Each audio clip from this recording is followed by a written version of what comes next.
세상에 떠도는 기묘한 괴담들.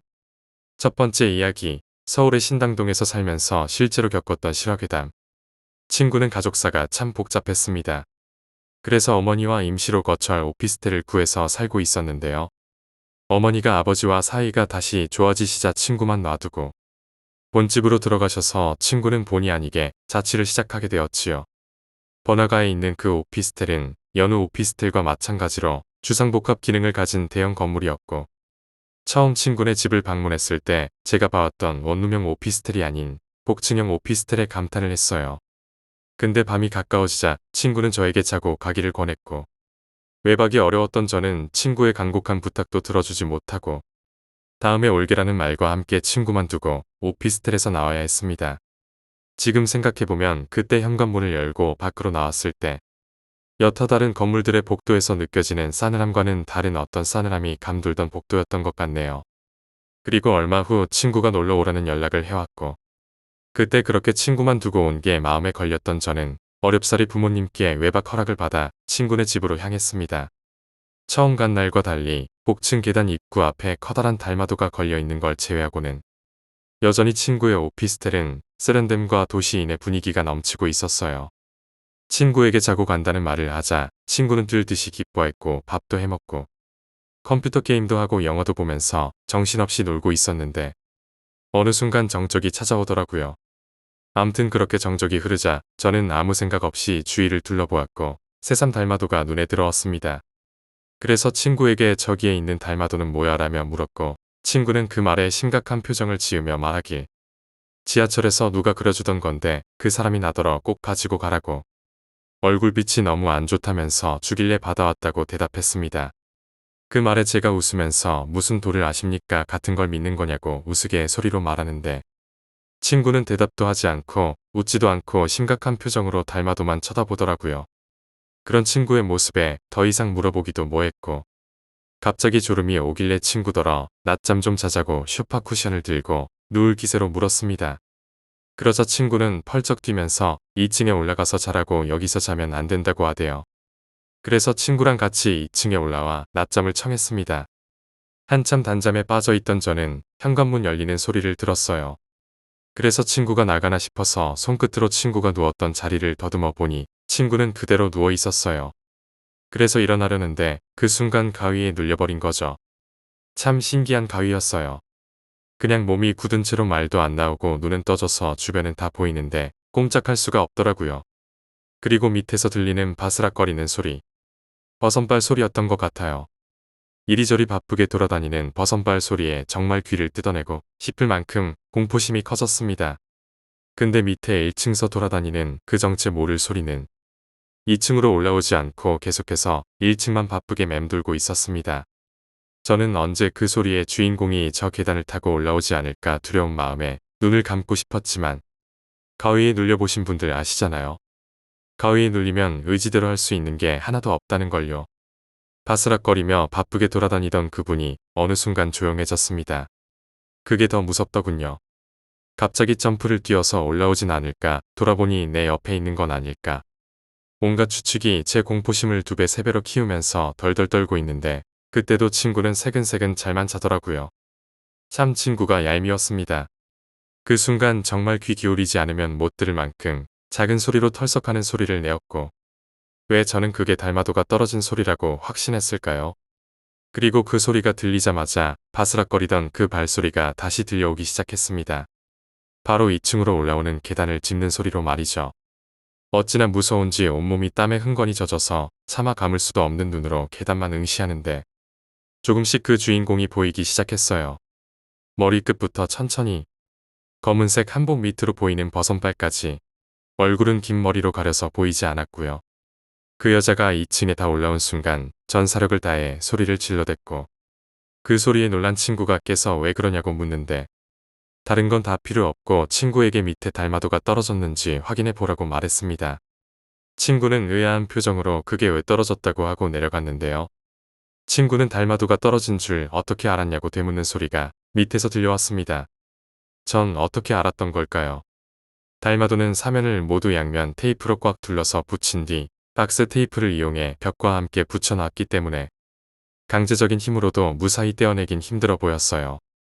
근데 그게 정말 깨끗이 칼로 자른 건 마냥 깔끔하게 떨어져 있는 모습에 친구에게는 정말 미안했지만 뒤도 돌아보지 않고 저는 친구의 집에서 나왔습니다. 후에 친구에게 들은 이야기는 더 무서웠어요. 친구네 집에서 친구가 2층에서만 자다가 1층에서 잠든 날, 친구도 제가 본 그 여자를 목격했고, 그 여자는 친구의 머리가 있는 쪽에 있던 소파 위에 앉아서 잠든 친구를 내려다보고 있었다고 합니다. 또한 친구가 아는 언니가 한 명 있었는데 그 언니 역시 친구네 집에서 자고 가는 날이면 꼭 가위를 눌렸고, 가위에 눌린 후 깨고 보니 1층 창문이 열려 있다던지 물컵이 깨져 있다던지 말로는 설명하기 힘든 일이 일어나 있었다고 하네요. 오피스텔 창문은 안에서 열지 않는 한 밖에서는 절대 열지 못하는 거 아시죠? 더구나 친구네 집은 17층 건물에서 15층에 자리한 밖에서는 절대 그 누구도 창문을 열지 못하는 위치였습니다. 친구는 그 이후로 달마도를 그려준 그 사람을 다시 보길 원했지만 그런 거 그려주는 사람이 어디 한 곳에 정착하나요? 한 달 가까이 돌아다녀봐도 그 사람은 볼 수 없었고 겁에 질린 친구는 매일 다른 친구들을 불렀지만 한번 그 집에서 자고 온 친구들은 웬만하면 그 집에 다시는 안 가려고 했대요. 혹시 놀러 가더라도 잠은 안 자려고 했고요. 저도 그랬으니까요. 이야기를 요약하자면 친구의 부모님이 잠시 떠나고 친구가 혼자 자취하게 된 오피스텔에서 친구는 어느 날 지하철에서 만난 사람에게서 달마도를 받아 오피스텔에 걸어두었습니다. 그 후 저를 포함한 친구의 다른 친구들도 이 오피스텔에서 기이한 현상을 경험하기 시작했습니다. 두 번째 이야기, 아이의 울음소리. 오래전에 언니는 아파트에 살고 있었습니다. 아파트는 5층짜리 건물이었고 동수가 상당히 많았던 걸로 기억이 나네요. 그리고 특이한 게 주차장에 물탱크가 있었어요. 그것도 땅속으로 말이죠. 1m가 안 되는 높이의 뚜껑이 있었고 그 뚜껑은 아이들 손으로 절대 열 수 없었지만 2주에 한 번 물탱크를 청소하는 날이면 안을 들여다볼 수 있었다고 해요. 저도 몇 번 언니네 집에 놀러가서 청소하는 날 호기심에 물탱크 안을 들여다보곤 했어요. 어느 날 언니가 살던 아파트에서 실종 사건이 일어났습니다. 5살짜리 남자 아이가 사라진 사건이었는데요. 할머니랑 같이 살던 아이라서 아이가 사라진 걸 아는 데까지 시간이 좀 걸렸다고 했어요. 아무리 찾아도 아이가 보이지 않자 사람들은 다들 유괴 쪽으로 초점을 맞추어 나갔고 언니도 몇 번 그 아이를 본 적 있냐는 질문을 들어야 했대요. 근데 아이가 사라지고 나서 얼마 후부터 밤마다 아이 우는 소리가 그렇게 들렸다고 합니다. 아주 서럽게 말이에요. 사람들은 그 울음소리를 설마 사라진 아이가 내는 소리일까 생각도 안 했대요. 그만큼 동이 많은 아파트였고 아이는 정말 많았거든요.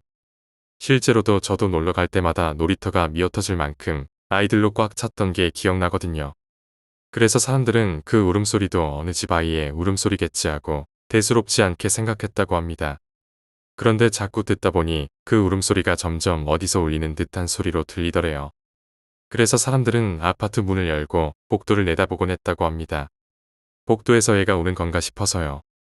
그렇게 한 2주 동안 우는 소리에 밤잠을 설친 사람들이 슬슬 짜증이 날 무렵 물탱크를 청소하는 날이 되었고 차례대로 하나씩 물을 빼서 청소를 대기하고 있었대요. 그리고 세 번째 물탱크에 물이 다 빠진 순간 물탱크로 내려간 청소부가 비명을 질렀고 사람들이 순식간에 몰려들었대요. 그 안에는 물에 불어 형체조차 알아볼 수 없게 돼버린 아이의 시신이 있었고 얼마나 오랫동안 그 안에 있었는지 살점이 전부 너덜너덜해질 정도로 시신은 훼손되었다고 하더라고요. 아이의 울음소리는 바로 그 물탱크에서 들렸던 것이었습니다. 그런데 무서운 사실은 아이는 처음 실종된 그날 바로 익사한 걸로 보인다고 했대요. 그럼 2주 동안 아파트 전체에 울려 퍼지던 울음소리는 어떻게 된 걸까요? 그리고 그 아이의 시신이 있었던 물탱크로부터 물을 배당받아 사용한 사람들은 고모는 그 사건 이후 집을 거의 버리다시피 헐값에 팔고 다른 아파트로 이사를 가셨습니다. 세 번째 이야기, 시골집의 귀신. 언니가 시골 할머니 댁을 방문했을 때 일이라고 합니다. 언니의 할머니 댁은 여느 시골집과 마찬가지로 버스가 잘 다니지 않는 깊숙한 곳에 있었다는데요. 그날은 여름이라 밤늦도록 모기불을 피워놓고 수박도 먹고 감자 고구마도 쪄먹고 오랜만에 만난 친척들과 재미있는 시간을 보냈다고 해요. 그러던 중 언니는 화장실을 가고 싶어졌고 언니의 할머니 댁엔 재래식 화장실이었네요. 그 화장실은 대문 바로 옆에 있었는데 할머니 집에서 대문까지는 약간 거리가 있었다고 합니다. 언니는 친척 언니에게 같이 가자고 할까 어쩔까 하다가 다들 재미있게 이야기를 나누고 있어서 말을 끊고 화장실 가자고 하기도 뭐하길래 그냥 혼자 나왔습니다. 밖에 너무 어두워서 천지분간도 힘든 와중에 언니 눈에 이상한 게 보였다네요. 그건 대문에 걸린 하얀 천 같은 게 펄럭거리는 모습이었죠. 언니는 그냥 할머니가 또 무슨 천을 걸어 놓으셨나 하고는 깜깜한 마당을 가로질러 화장실로 가는데 순간 언니는 언니의 눈을 의심했대요. 대문이라고 해봐야 그냥 나무 2개가 세워져 있고 다들 그 나무 사이로 할머니 집을 들어오는 거였는데 어떤 하얀 소복을 입은 여자가 그 나무 2개를 손으로 잡고 대문 사이에서 왔다 갔다 뛰어다니고 있었다네요. 어떤 모습인지 상상이 되세요? 우리들이 어릴 때 철봉 기둥을 잡고 놀 때처럼 기둥을 손으로 잡고 이 기둥에서 저 기둥으로 옮겨 다닌 것처럼요. 그렇게 나무 2개를 손으로 잡고 이리저리 뛰어다니는데 어둡고 거리가 있다 보니 언니 눈엔 여자가 뛰어다니면서 흔들린 치마 폭이 그냥 하얀 천으로 보인 거죠. 언니는 그 여자의 모습을 확인하고는 그대로 몸이 굳었는데 정신없이 뛰어다니던 여자가 갑자기 고개를 돌려 언니와 눈이 마주치자 씩 웃더랍니다. 그 순간 언니는 정신을 잃어버렸고 깨보니 할머니 집의 안방이더래요. 언니가 울고불고 난리를 치며 귀신을 봤다고 대문에 있었다고 말하니까 어른들은 날이 더워서 더위를 먹은 게 분명하다고 말씀하셨지만 할머니께서는 뭔가 짚히시는지 고개를 갸웃갸웃 거리시며 언니를 진정시키셨다네요. 그리고 다음날 날이 밝자마자 할머니께서는 아버지와 삼촌을 시켜 마당의 나무 밑을 파괴하셨대요. 그리고 마당 밑에서 나온 건 언제 묻어두셨는지도 모를 만큼 사가버린 뱀술이었다네요. 할머니께서는 네가 어제 본 게 이건가 보다라고 말씀하셨다고 해요. 예더른들께서는 뱀이 죽으면 처녀 귀신의 형태로 나타난다고 말씀하시곤 하는데 저희 할머니께서도 뱀을 죽이면 귀신이 나온다고 뱀 근처에는 얼씬도 하지 말라고 하셨었어요. 물론 물릴까봐 그러신 거겠지만요. 암튼 언니의 할머니 말씀은 뱀이 죽어서 여기에 갇혀 땅속에 묻히니 그게 답답해서 어젯밤에 나온 것 같은데 버려야겠다고. 그리고 그걸 쭉 지켜보셨던 동네 할아버지께서는 혀를 끌끌 차시며 대문에 뱀을 묻는 거 아니라고 누가 대문에 뱀을 묻냐고 호통을 치시고는 집으로 가셨다고 합니다. 언니가 본 건 과연 날이 더워본 헛것이었을까요? 아니면 정말 할머니 말씀대로 땅속에 파묻혀 술에 쩔어버린 답답했던 뱀의 영혼일까요? 4번째 이야기, 돌아가신 어머니의 예지몽. 역시 고등학교 시절의 사귀었던 친구의 이야기입니다. 그 친구는 저와 다른 고등학교 학생이었는데 여차여차해서 자주 만나고 친하게 지내던 사이였어요. 근데 그 친구는 누가 봐도 공부만 착실히 하는 평범한 학생과는 거리가 멀었습니다. 고등학생 치고 짙은 화장과 짧은 치마, 그리고 흡연과 음주도 서슴지 않는 흔히 말하는 날라리 친구였어요. 그치만 성격은 참 착했고 날라리 같은 모습 뒤에 아직 순진한 구석도 있었던 가까이 하기엔 조금 무서운 친구였었죠. 그 친구는 외동딸이었는데 아버지는 사업을 하셨고 어머니는 평범한 가정주부셨다고 해요. 친구가 말썽을 피우는 걸 제외하면 여느 집과 다를 바 없는 그런 가정이었는데 어느 날 친구가 학교에 가고 아버지가 출근을 하신 아무도 없는 집에서 친구의 어머니께서 의문사를 하신 채 발견이 되셨어요. 저도 이때 거의 5개월 넘게 친구와 연락이 되지 않아 학교도 다르고 사는 지역도 다른 터라 그냥 그대로 잊혀져가는 친구겠거니 했는데 다시 연락이 되어서 들은 이야기입니다. 집에는 아무도 없던 상태였고 외부인의 출입이나 타살의 증거도 발견되지 않아 경찰은 자연사로 결론을 내렸고 친구는 그렇게 한순간 어머니를 잃게 되었습니다. 그 후로 친구의 방황은 더 심해졌다고 하네요. 그렇게 친구는 갑자기 비어버린 어머니의 빈자리에 적응하지도 못했는데 아버지의 사업마저 큰일이 터져버렸대요. 아버지와 함께 동업을 하시던 30년 지기 친구분께서 친구의 아버지가 갑작스런 부인의 죽음에 힘들어하는 틈을 타서 사업 자금을 모두 빼돌려 잠적을 하신 거였죠. 친구는 그렇게 한순간 어머니를 잃고 집을 잃고 삶의 희망도 잃게 되었습니다. 그래서 친구의 아버지는 친구를 할머니 댁에 데려다 놓고 혼자서라도 잠적해버린 사업 파트너를 찾겠다고 동분서주하시며 바쁘게 사셨대요. 그러던 어느 날 친구의 꿈에 돌아가신 어머니가 자꾸 나왔다고 합니다. 어머니께서는 갑자기 한마디 말도 없이 떠나신 자신이 한스러우셨는지 그저 친구 손을 붙잡고 서럽게 우시기만 하셨다고 하는데 그렇게 한참을 울다가 꼭 친구에게 나뭇가지 하나를 던지고 사라지셨다고 해요. 친구는 몇 번이고 같은 꿈을 꿨고 어머니가 던져주신 나뭇가지가 뜻하는 게 무엇일까? 곰곰이 생각해봤지만 떠오르는 건 없었다고 합니다. 그때마다 다음번 꿈에 또 다시 어머니가 나오면 꼭 물어보겠다고 다짐했대요. 그렇게 시간이 점점 흘러 친구의 아버지께서 부도금을 갚지 못하면 감옥에 가셔야 되는 최악의 상황까지 닥쳤고 상당히 크게 사업을 하셨던 터라 액수가 어마어마했던 부도금을 어디서 빌리지도 못하신 채 차라리 죽자라는 말을 자주 뱉으시게 되었다네요. 그때마다 친구는 술집이라도 나가서 돈을 벌어야 되나 생각이 들었지만 그런 생각을 하면 꼭 돌아가신 어머니가 꿈에 나와 무서운 얼굴로 화를 내시고 나뭇가지를 던지시며 화를 내셨다고 해요. 그리고 부도금 최종 약속 기간이 일주일 남았을 무렵 할머니 댁에서 잠을 자던 친구와 아버지는 동시에 같은 꿈을 꾸게 되었습니다. 꿈에는 돌아가신 친구의 어머니가 나왔고 어머니는 자꾸만 친구와 친구 아버지의 손을 잡고 어디론가 끌고 가시려고 했대요. 다른 한 손에는 친구에게 던졌던 나뭇가지를 들고 계셨고요. 친구는 어머니가 이끄는 대로 따라갔다고 합니다. 그곳은 낯선 곳으로 친구는 처음 가보는 곳 같았는데 웬 기찻길 옆에 커다란 집이 하나 있더래요. 친구의 어머니는 그 집을 안타까운 표정으로 가리키고 계셨다고 해요. 친구가 엄마 왜 그러냐고 애타게 물어봐도 친구의 어머니는 대답도 없이 그저 나뭇가지로 그 집을 가리키시다가 나중에는 화까지 내셨다고 하네요. 그 모습에 잠에서 깬 친구가 옆을 보자 아버지 역시 심상치 않은 표정으로 일어나서 친구를 보고 계시더래요. 그래서 친구가 아버지에게 꿈 얘기를 했고 아버지는 놀란 표정으로 자기도 그 꿈을 꾸셨다고 아무리 봐도 이상하다고 그 기찻길 기억나는 거 있냐고 해서 친구와 친구의 아버지는 실로 몇 달 만에 해가 뜰 때까지 머리를 맞대고 꿈에 대해 추리를 해봤다고 합니다. 그 결과 물어물어 그 기찻길을 찾아냈고 실제로 어머니가 가르쳐준 대로 기찻길 옆에는 큰 집이 있었대요. 친구와 친구의 아버지는 겁도 났지만 그래도 어머니가 분명히 뭔가 가르치는 게 있을 거라 확신을 했대요. 그래서 그 집에 벨을 눌렀고 벨소리에 나와 본 사람은 다름 아닌 아버지의 사업 자금을 들고 잠적해버린 사업 파트너였다고 합니다. 후에 친구가 친구의 아버지에게 그동안 꿨던 꿈 얘기를 다 해주자 아버지는 무릎을 치시며 말씀하셨대요. 생각해보니 그 사업 파트너의 성이 임가였다고. 친구의 어머니는 그래서 나뭇가지를 들고 계셨던 것 같다고 합니다.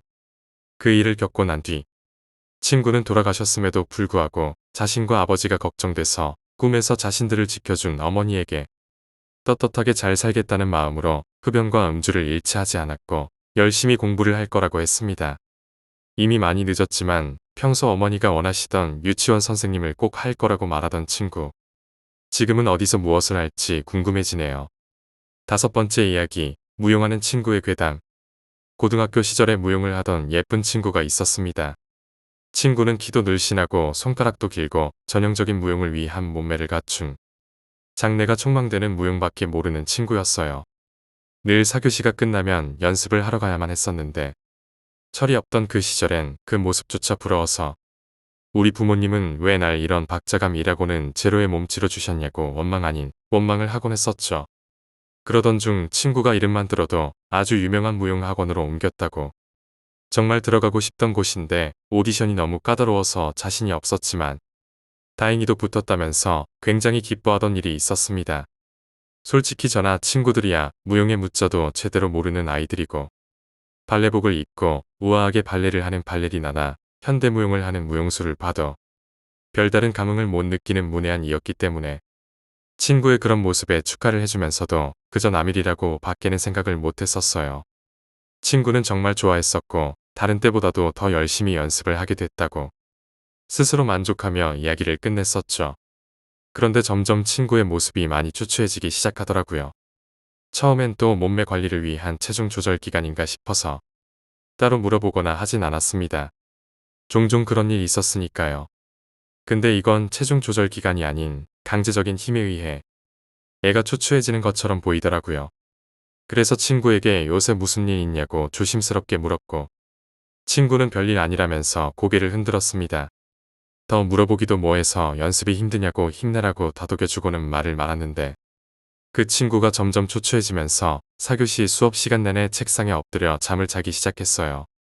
원래는 얼마 못 받는 수업이라고 우리 반 전원이 전부 잠이 들어도 혼자 고개를 멀쩡히 들고 수업에 응하던 친구였는데 이건 기절 모드로 정신을 못 차리고 잠만 자더라고요. 학과 선생님들에게 주의를 받는 게 점점 늘어날 무렵 친구는 더 이상 연습을 가지 않았고 자율학습까지 함께하곤 했습니다. 연습실에 안 가냐고 물어보면 친구는 히스테릭한 모습으로 가기 싫다고 했었고 얼마 전 그 무용학원에 들어가서 날아갈 듯 기뻐하던 친구의 모습과는 정말 대조적인 모습이었어요. 그날은 자율학습을 하고 있던 우리가 담당 선생님이 귀차니즘의 초절정 소유자라는 걸 알고 맘 놓고 수다도 떨고 과자도 먹으며 자율학습 시간을 수다의 장으로 활용하고 있었습니다. 친구도 모처럼 밝은 모습으로 환하게 웃으며 우리의 수다에 동참했고요. 여자들끼리 모여서 이런저런 이야기를 하다 보니 별의별 이야기가 다 나오더군요. 한참 동안 여러 가지의 얘기를 거쳐 무서운 이야기를 하기 시작하자 갑자기 친구가 목소리를 낮춘 채 조용히 말했습니다. 니들은 매일 밤 같은 가위에 눌려봤어. 친구의 말에 평소 가위에 잘 눌리는 저는 나도 많이 눌려봤다라고 대답했지만 친구는 그런 가위 말고 맨날 한 여자가 나오는 똑같은 가위 말이야라며 말을 이어갔습니다. 분명히 내 방인데 굉장히 넓고 커 보여. 근데 내 침대가 닿은 저 끝에 웬 여자가 발레복을 입고 빙글빙글 돌고 있어. 처음엔 천천히 돌다가 내가 자기를 보는 걸 의식하면 걷잡을 수 없이 빨라지는데 이상한 건 쓰러지지도 않고 멈추지도 않아. 그리고 손끝은 항상 날 향해 뻗어 있어. 친구의 말에 우리는 갑자기 소름이 돋아서 더 얘기해보라고 했습니다. 학원의 오디션에 붙은 그날부터 그 가위에 눌렸던 것 같아. 깨고 나면 온몸에 힘이 쭉 빠진 게 그날은 연습도 못하겠고 어지러워서 제대로 서 있지도 못해. 마치 내가 턴을 몇 시간 동안 한 것 마냥 어지러워. 그래서 밥도 못 먹겠고. 친구가 초췌해진 건 다 이유가 있었던 거였죠. 엄마한테 말하니까 네가 기가 약해진 거다라고 하시고 보약을 지어주셨는데 먹어도 별로 효과를 모르겠어. 근데 더 무서운 건 나 말고도 그런 가위에 눌린 애들이 우리 학원에 정말 많다는 거야. 진짜 무서워서 학원에 못 다니겠어. 친구는 거기까지 말하고 정말 무서운 듯 입술을 꽉 다문 채 옆에 있던 친구의 옷자락을 꽉 쥐었습니다. 친구의 말은 거짓말 같지도 않았고 친구가 걱정된 우리는 다른 학원을 알아보라며 밤마다 고생해서 큰일이라고 나름대로 가위를 이겨내는 방법을 이것저것 말해주었습니다. 그렇게 며칠 뒤 친구가 갑자기 학교에 나오지 않았습니다. 걱정이 됐던 우리는 친구의 핸드폰으로 전화를 해봤지만 받지 않았고 담임도 그저 몸이 아파서 못 나왔다라고만 하니 연락되는 사람도 없어 그저 걱정만 할 뿐이었습니다. 그리고 며칠 뒤에 친구가 나타났는데 친구의 모습은 가관이었어요.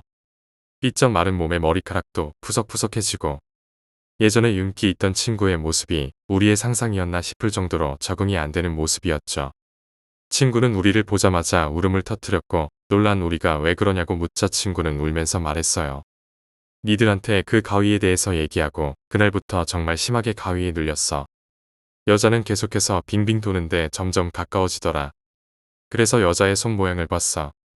여자의 손 모양은 나를 향해 손짓을 하고 있었던 거였어.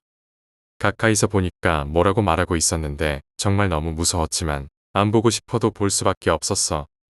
소름이 잔뜩 돋은 우리가 아무 말도 못하고 친구의 다음 말을 기다리자 친구는 여자는 또 말하면 죽인다라고 그렇게 말하며 온몸을 떨었고 그 말에 비명을 지르는 친구까지 있었습니다.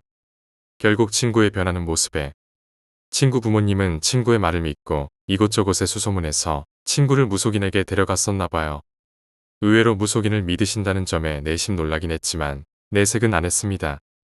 그렇게 찾아간 무속인은 친구에게 3일 동안 구술했고 무속인은 친구 부모님께 자식 먼저 앞세우고 싶지 않으면 당장 학원을 옮기라고 하셨답니다.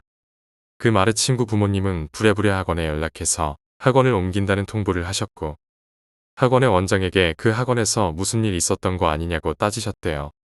그러자 그 원장은 어디서 무속인 말 듣고 와서 자기한테 헛소리 하냐고 그렇게 굴다간 딸의 인생의 무용은 없다는 거 모르냐고 협박을 했다고 합니다. 다른 학원으로 옮기고 싶으면 옮기라고. 근데 내가 가만히 있지 않을 거라고 했다네요. 친구는 그렇게 학원을 옮겼고 구슬해서인지 학원을 옮겨서인지 산송장이나 다름없을 정도로 초췌해졌고 보기 안쓰러웠던 친구의 모습은 점점 생기를 되찾아갔습니다. 그 친구는 지금 전문 무용수가 아닌 그저 평범한 회사를 다니고 있어요.